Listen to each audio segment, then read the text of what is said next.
Assalamualaikum warahmatullahi wabarakatuh. Hamdan li rabbi khassana bi Muhammadin wa anqadhana minal jahli wad dayajir. Alhamdulillahilladzi hadana bi 'abdihil mukhtari man da'ana ilaihi bil idzni wa qad nadana. Labbaika ya man dallana wa hadana. Asyhadu an la ilaha illallah wahdahu la syarika lah wa asyhadu anna Muhammadan abduhu wa rasuluh. Allahumma shalli wa sallim ala sayyidina Muhammadin miftahi babi rahmatillah wa adada ma fi ilmillah wa ala alihi wa sahbihi wa mawala. Salatan wa salaman daimain mutalazimain bidawami mulkillah bibaqa'i mulkillah bila hawla wala quwwata illa billah. Subhanaka la ilma lana illa ma 'allamtana innaka antal alimul hakim. Rabbi shrah li sadri wa yassir li amri wahlul 'uqdatam min lisani yafqahu qawli. Amma ba'd. Para penonton budiman yang semoga dimuliakan oleh Allah Subhanahu wa ta'ala. Puja-puji syukur kehadirat Allah Subhanahu wa ta'ala. Sholawat teriring salam semoga selalu tercurahkan kepada baginda Nabi besar Muhammad sallallahu alaihi wa alihi wasallam.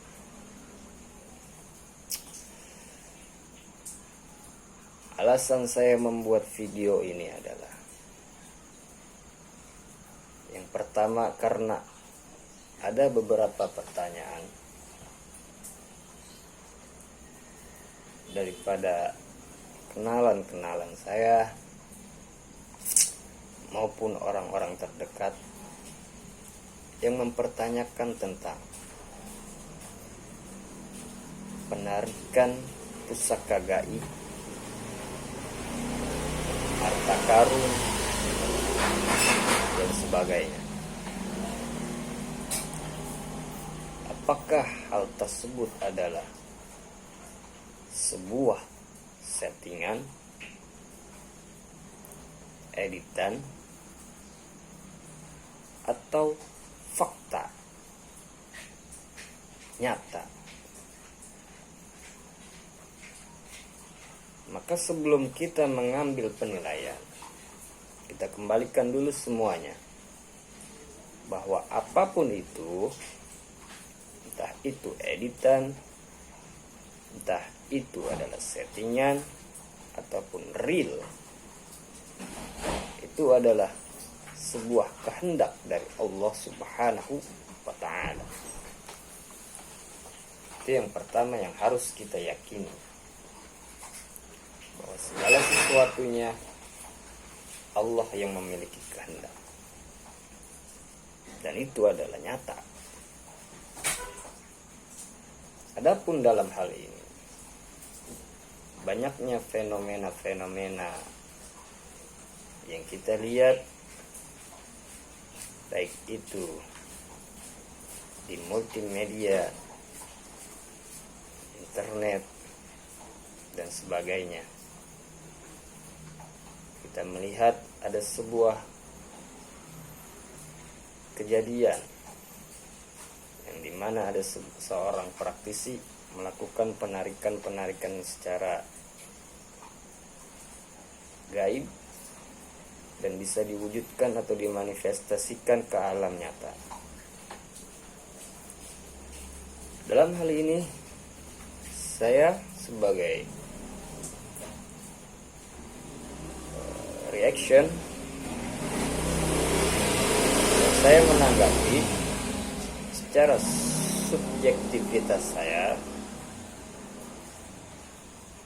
seperti penarikan benda pusaka, apalagi penarikan harta karun. Yang pertama yang harus perlu kita ketahui adalah contoh ada penarikan emas batangan yang akhir-akhir ini sangat viral, booming di mana-mana, banyak yang mencari kebenarannya. Dan dalam hal ini saya katakan bahwa penarikan harta karun dalam bentuk emas batangan adalah palsu. Sebab emas batangan berasal dari abad 20. Sedangkan yang dimaksud harta karun di sini adalah yang berasal dari sebelum abad 19. Dan biasanya harta karun tersebut berbentuk perhiasan ataupun peralatan-peralatan rumah tangga di zaman itu. Dan ketika kita melihat hal ini, bahwa benar adanya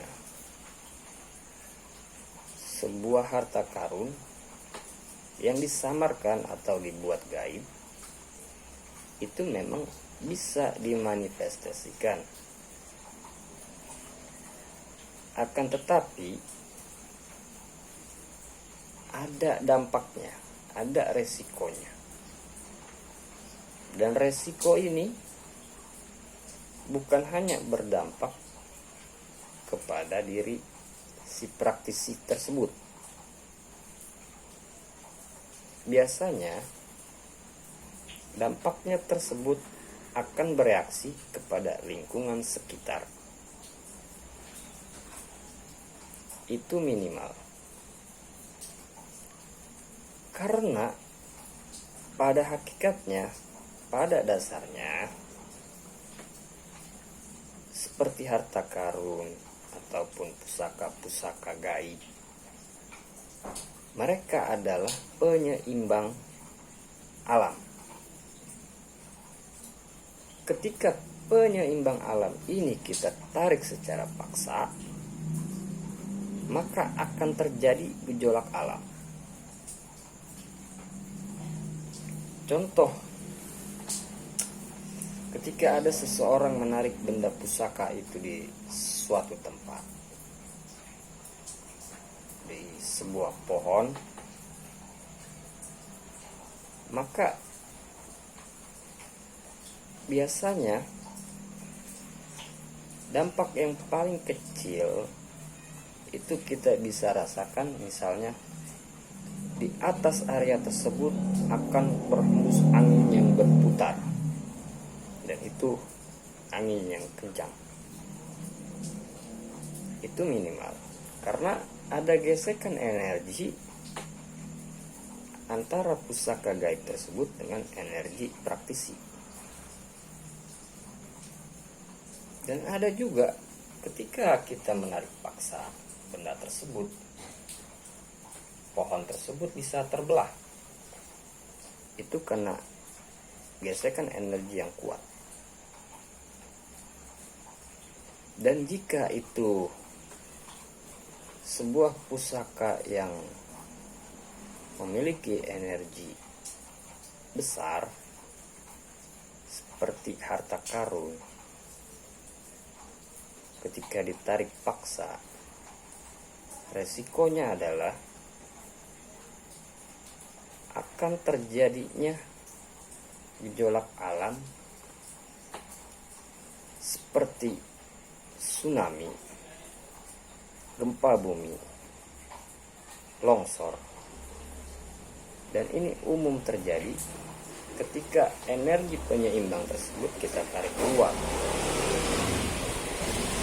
Maka ketika ada orang bertanya apakah bisa harta karun tersebut dimanifestasikan, bisa, akan tetapi tidak bisa dimiliki. Kenapa? Biasanya praktisi melakukan hal ini hanya untuk sebuah alasan tertentu yang memang dibolehkan. Contoh, Di area tersebut hendak dibangun sebuah rumah dan ada sebuah pohon yang memang di bawahnya terdapat harta karun dan pohon tersebut tidak bisa ditebang. Kecuali dengan diangkatnya harta karun tersebut baru bisa ditebang. Ketika pohon tersebut sudah ditebang, maka harta karun tersebut harus ditanam kembali. Itu oleh praktisi yang mengerti tentang ilmu penarikan tersebut. Dan ketika banyak oknum-oknum praktisi menarik benda pusaka dari alam, ini adalah sebuah kezoliman, karena mereka sama saja membuat keseimbangan daripada alam ini hancur dan rusak.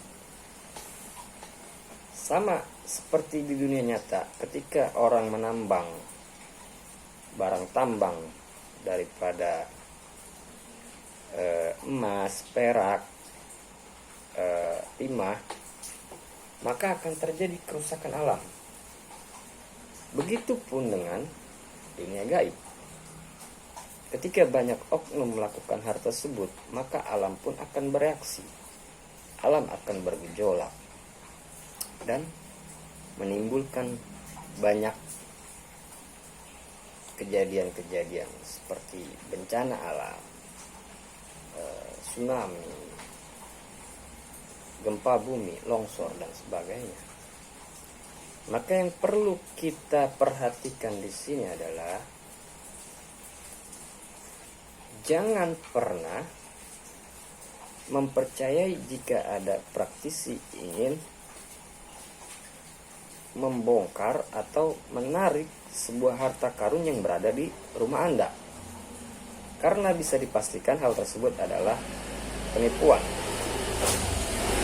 Apalagi orang tersebut mengatakan bahwa yang ada di dalam rumah Anda adalah emas batangan.